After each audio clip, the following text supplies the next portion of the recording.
খবর শুনছেন Bardhaman news TV YouTube channel থেকে। আজকের বিশেষ খবর হলো, লোকসভা নির্বাচনের তৃতীয় দফায় আগামীকাল এ রাজ্যে মালদা ও মুর্শিদাবাদের 4টি আসনে ভোট গ্রহণের জন্য সমস্ত প্রস্তুতি সম্পন্ন। 73,37,000-এর বেশি ভোটদাতা 57 জন প্রার্থীর ভাগ্য নির্ধারণ করবেন। অবাধ ও সুষ্ঠু ভোট গ্রহণ সুনিশ্চিত করতে 334 কোম্পানি কেন্দ্রীয় বাহিনী ও 12,000-এর বেশি রাজ্য পুলিশ মোতায়েন থাকবে। তৃতীয় দফার ভোটের আগের দিনেই বাকি 4 দফা ভোটের প্রচার জমে উঠেছে। এদিকে ষষ্ঠ দফার ভোটের মনোনয়নপত্র দাখিল এবং পঞ্চম দফার মনোনয়ন প্রত্যাহারের সময়সীমা আজই শেষ হয়েছে। হুগলির পান্ডুয়ার বোমা বিস্ফোরণে এক বালকের মৃত্যুর ঘটনায় কোনো রাজনৈতিক যোগ নেই বলে জেলা প্রশাসন নির্বাচন কমিশনে রিপোর্ট জমা দিয়েছে। সুপ্রিম কোর্টে আজ এসএসসির প্রায় 26,000 শিক্ষক ও শিক্ষাকর্মীর চাকরি বাতিল সংক্রান্ত মামলা শুনানি পিছিয়ে গেছে। ঘূর্ণাবর্তের প্রভাবে রাজ্যের বৃষ্টি অনুকূল পরিস্থিতি তৈরি হওয়ায় প্রায় সব জেলাতেই বৃষ্টি হচ্ছে। পুরুলিয়ায় বজ্রঘাতে 2 জনের মৃত্যু। আসছে বিস্তারিত খবরে। লোকসভা নির্বাচনের তৃতীয় দফায় আগামীকাল পশ্চিমবঙ্গের 4টি সহ 93টি আসনে ভোট গ্রহণের জন্য সমস্ত প্রস্তুতি সম্পন্ন। এ রাজ্যে 4টি আসন মালদা উত্তর ও দক্ষিণ জঙ্গিপুর এবং মুর্শিদাবাদে ভোটকর্মীরা ইতিমধ্যে ভোটগুলিতে পৌঁছে গেছেন। ভোট গ্রহণ শুরু হবে সকাল 7টায়, চলবে সন্ধ্যে 6টা পর্যন্ত। রাজ্যের 4টি আসনে 73,37,000-এর বেশি ভোটদাতা 57 জন প্রার্থীর ভাগ্য নির্ধারণ করবেন। মহিলা প্রার্থীর সংখ্যা 3। সবচেয়ে বেশি প্রার্থী রয়েছেন মালদা দক্ষিণ লোকসভা কেন্দ্রে 17 জন, সবথেকে কম মুর্শিদাবাদের 11 জন। 7,360টি ভোট গ্রহণ কেন্দ্রের মধ্যে 2,830টি বুথকে সংকটপ্রবণ হিসেবে চিহ্নিত করা হয়েছে। সমস্ত বুথেই থাকছে ওয়েবকাস্টিংয়ের ব্যবস্থা। অবাধ ও সুষ্ঠু ভোট গ্রহণ সুনিশ্চিত করতে মোট 334 কোম্পানি কেন্দ্রীয় বাহিনীর পাশাপাশি থাকছে 12,601 কোম্পানি রাজ্য পুলিশও। সব থেকে বেশি কেন্দ্রীয় বাহিনী থাকছে মুর্শিদাবাদ জেলায় 190 কোম্পানি। এছাড়া মালদার 2 কেন্দ্রে 144 কোম্পানি। মুর্শিদাবাদের ভগবানগোলা বিধানসভা আসনের উপনির্বাচনেও আগামীকাল ভোট নেওয়া হবে। 2,57,000-এর বেশি ভোটদাতা 281টি কেন্দ্রে 7 জন প্রার্থীর ভাগ্য নির্ধারণ করবেন। এদিকে ভোটের ডিউটি করতে এসে মালদার এক পুলিশ কর্মীর মৃত্যু হয়েছে। মালদার ভোট নিয়ে আমাদের সংবাদদাতা বর্তমানের টিভি জানাচ্ছেন, রাজ্যে তৃতীয় দফার ভোটের আগের দিনেও বাকি 4 দফা ভোটের প্রচার জমা উঠেছে।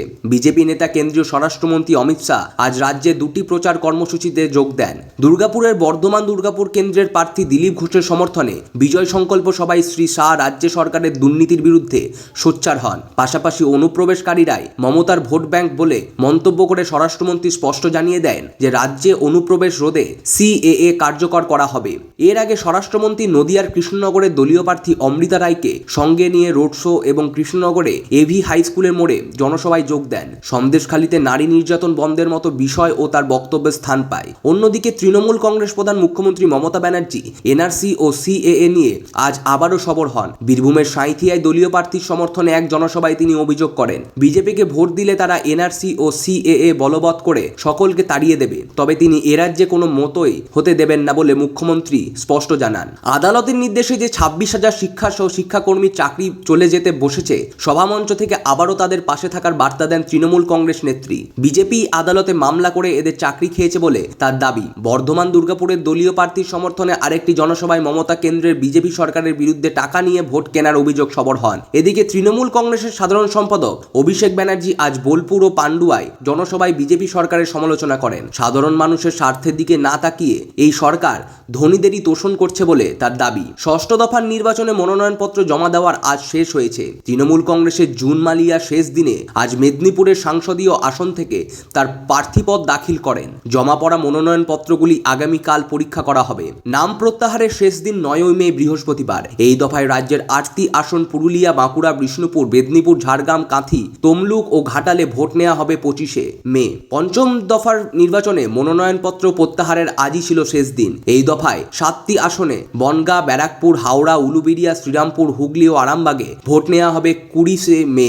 এই পর্বে 95টি মনোনয়নপত্র বৈধ হিসেবে গৃহীত হয়েছে। সপ্তম তথা শেষ দফার নির্বাচনের বিজ্ঞপ্তি জারি হবে আগামীকাল। এই পর্বে রাজ্যের 9টি আসনে 1 জুন ভোট নেওয়া হবে। ওই দিনই বরানগর বিধানসভা কেন্দ্রের উপনির্বাচনেও ভোট গ্রহণ। রাজ্যে আগামী 20 মে পঞ্চম দফা নির্বাচনে বনগাঁ, ব্যারাকপুর সহ যে 7টি আসনে ভোট নেওয়া হবে তা অবাধ ও শান্তিপূর্ণ রাখতে নির্বাচন কমিশন 4 জন পুলিশ পর্যবেক্ষক নিয়োগ করেছে।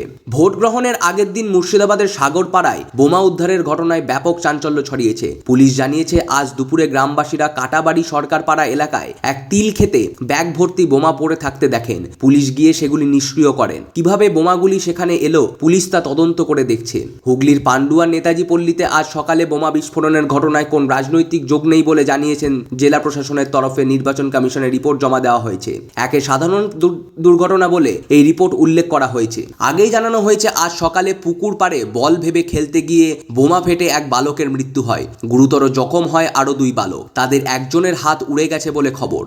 আহতরা চুচুড়া ইমামবাড়া হাসপাতালে ভর্তি। এরপরে নির্বাচন কমিশন জেলার মুখ্য নির্বাচনী আধিকারিক ও পুলিশের কাছে আজকের মধ্যে রিপোর্ট তলব করে। ইতিমধ্যে পুলিশ এই ঘটনায় রীতা বল্লভ নামে এক মহিলাকে গ্রেপ্তার করেছে। আগামীকাল তাকে আদালতে তোলা হবে। ঘটনার এনআইএ তদন্ত দাবি করেছে হুগলির বিজেপি প্রার্থী লকেট চ্যাটার্জি। ভোটের আগে দক্ষিণ 24 পরগনার নরেন্দ্রপুর থানা এলাকা থেকে প্রচুর অস্ত্র এবং বোমা মশলা উদ্ধারের ঘটনায় ধৃত 2 জনকে 7 দিনের পুলিশ হেফাজতে পাঠানো হয়েছে। আশুতোষ কলেজের 3য় বর্ষের এক ছাত্রসহ ওই 2 জনকে আজ বারুইপুর আদালতে তোলা হয়। গড়িয়ার 52পল্লী এলাকায় ওই ছাত্রের বাড়িতে তল্লাশি চালিয়ে পাওয়া যায় একটি 1 শটার, 2টি 7mm পিস্তল, 30 রাউন্ড কার্তুজ, 5 কেজি বারুদ এবং 25টি সুতলির বাউন্ডিল। মূলত বোমা বাঁধার কাজেই সুতলিগুলি ব্যবহার করা হয়। রাষ্ট্রবিজ্ঞানের ছাত্রটিকে জেরা করে খোঁজ মেলে বিজয় হালদারের নামে একজনের। এদের সঙ্গে অস্ত্রের চোরা চালানোর কোনো যোগ আছে কিনা পুলিশ তা তদন্ত করে দেখেছে। রাজ্যপাল সিভি আনন্দ বোস অভিযোগ করেছে যে মুখ্যমন্ত্রী মমতা ব্যানার্জি কুলসিত রাজনীতির আশ্রয় নিচ্ছেন। তিনি আজ কেরালা থেকে কলকাতায় ফিরে সাংবাদিকদের বলেন তার পদ অরাজনৈতিক। রাজনীতিক হিসাবে মুখ্যমন্ত্রীর কাজকর্ম সম্পর্কে তিনি কখনো কোনো বিরূপ মন্তব্য করেননি, কিন্তু সম্প্রতি তাকে নিয়ে মুখ্যমন্ত্রী যে ধরনের রাজনীতি করছেন তাতে তিনি একথা বলতে বাধ্য হচ্ছেন বলে রাজ্যপাল উল্লেখ করেন। সিবিআইয়ের এক তদন্তকারী দল আজ ফের সন্দেশখালীতে ন্যাজের থানার অন্তর্গত শিরিশতলা এলাকায় দিনু মণ্ডল নামে এক ব্যক্তির বাড়িতে যায়। দিনুই শাহজাহান শেখ এবং তার দলবলের বিরুদ্ধে জোর করে জমি দখলের অভিযোগ করেছিলেন। আধিকারিকরা দিনুর বাড়িতে গিয়ে জমি এবং সে সংক্রান্ত কাগজপত্র খতিয়ে দেখেন। আজ সিবিআই আধিকারিকের সঙ্গে কেন্দ্রীয় বাহিনীর জওয়ানরাও ছিলেন। সন্দেশখালীর ঘটনাগুলি মিথ্যে প্রমাণিত হলে বিজেপি নেতারা রাজনীতি ছেড়ে দেবেন বলে দলের রাজ্য সভাপতি সুকান্ত মজুমদার জানিয়েছেন। কলকাতা প্রেস ক্লাবে আজ এক সাংবাদিক বৈঠকে এই চ্যালেঞ্জ করে শ্রী মজুমদার জানান, মণ্ডল সভাপতি গঙ্গাধর কয়ালের ফাঁস হওয়া ভিডিও সত্য নাকি ভুয়ো তা এখনও প্রমাণিত হয়নি। তবে সেখানকার প্রায় 700 জন বাসিন্দা সিবিআই ও আদালতে তাদের ওপর অত্যাচারের অভিযোগ জানিয়েছেন। শিক্ষক নিয়োগ দুর্নীতির উল্লেখ করে বিজেপির রাজ্য সভাপতি বলেন 5000 অযোগ্য শিক্ষককে বাঁচানোর চেষ্টা করা হচ্ছে আর তাদের দল তার বিরুদ্ধে লড়াই করছে। শিক্ষামন্ত্রী যে ব্যতিক্রমী চাকরির কথা উল্লেখ করেছেন তা আগে কখনো শোনা যায়নি বলে তার দাবি। স্কুল সার্ভিস কমিশনে প্রায় 26,000 শিক্ষক ও শিক্ষাকর্মীর চাকরি বাতিল সংক্রান্ত মামলার শুনানি আর সুপ্রিম কোর্টে পিছিয়ে গেছে। প্রধান বিচারপতি DY চন্দ্রচূড়, বিচারপতি JB পারদিওয়ালা এবং বিচারপতি মনোজ মিশ্রের বেঞ্চে এই শুনানি হওয়ার কথা ছিল। আগামীকাল সকালে 10:30টায় শুনানি হবে বলে জানা গেছে। দক্ষিণ ঝাড়খণ্ড এবং সংলগ্ন এলাকায় সমুদ্রপৃষ্ঠ থেকে 1 কিলোমিটারেরও কম উপরে একটি ঘূর্ণাবর্তের সৃষ্টি হয়েছে। একই সঙ্গে পশ্চিম মধ্যপ্রদেশ পর্যন্ত বিস্তৃত অক্ষরেখার ফলে বঙ্গোপসাগর থেকে জলীয় বাষ্প বাতাসে প্রবেশ করেছে। এর জেরে বৃষ্টির অনুকূল পরিস্থিতি তৈরি হয়েছে। রাজ্যের সব জেলায় ঝড় বৃষ্টির খবর পাওয়া গেছে। আজ ও আগামীকাল বৃষ্টি হবে বলে জানিয়েছে আবহাওয়া দপ্তর। আজ এবং আগামীকাল সমুদ্র উত্তাল থাকায় মৎস্যজীবীদের মাছ ধরতে যেতে নিষেধ করা হয়েছে। মরশুমের প্রথম বৃষ্টিতেই পুরুলিয়ায় আশরা থানা এলাকায় বজ্রাঘাতে 2 জন মৃত্যু হয়েছে, আহত আরও 2 জন। জানা গেছে পূর্বাভাস অনুযায়ী আজ বিকেলে ঘন কালো মেঘে ছেয়ে যায় আকাশ।